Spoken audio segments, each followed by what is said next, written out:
look at what's at stake for Disney and for CEO Bob Iger. Let's bring in Insider Chief Media Correspondent Claire Atkinson.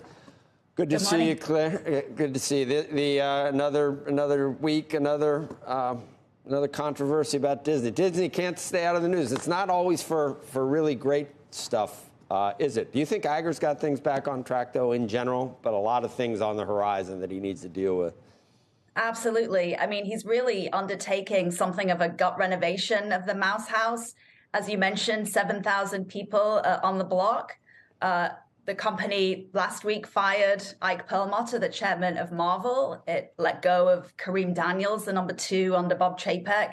A Marvel president was let go last week. There's a lot happening. As you mentioned, the biggest situation that Disney faces at the moment is down in Florida, where Ron DeSantis had essentially dissolved their tax authority. He had suggested that he wants his own people in there. Disney managed to maneuver to have that board that DeSantis was trying to dissolve, have them give power back to Disney. And under this King Charles clause, it seems that that's something that they can retain for a very long time. Ron DeSantis has said, I'm going to look into this. I think this is full of holes. We'll see where that takes us. As you mentioned, the shareholder meeting is coming up this afternoon. 2 years ago today, Bob Iger was discussing his departure from the company. The stock was at $195. Today, it's around $100. Shareholders are sure to be asking questions about succession. They're going to ask questions about the Don't Say Gay situation and the culture wars that created. And perhaps they're going to ask about China. A lot of shareholder meetings in the past, China's been a question that comes up. Disney executives are due to meet House congressional members this week and talk about what is the future between China and big American companies, and how can America really compete when it comes to artificial intelligence and be competitive with China when it comes to tech and media products. So there's a lot on the agenda today. I'm interested to hear what gets talked about.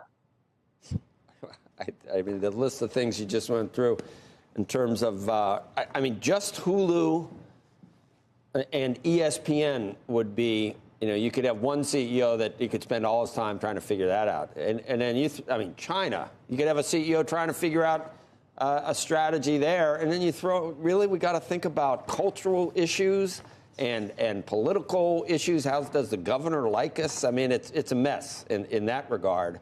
I don't know do you think that Iger is going to honor the most recent deadline for when he leaves? There's nobody on the horizon, is there?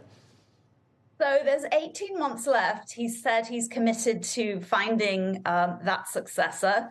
There's speculation that it could come internally, whether it is Dana Walden, who essentially kind of runs the TV side of the house, or whether it's Alan Bergman, who is running the film side. They're both co-chiefs of this new entertainment division. The company is being restructured to entertainment, sports, and parks and products, essentially. So could they be candidates? That's a question. Could Kevin Mayer, who was once a candidate for CEO, who was for a time the CEO of TikTok and is now running his own production entity, could he be in the fray? I think that's a question some people are asking.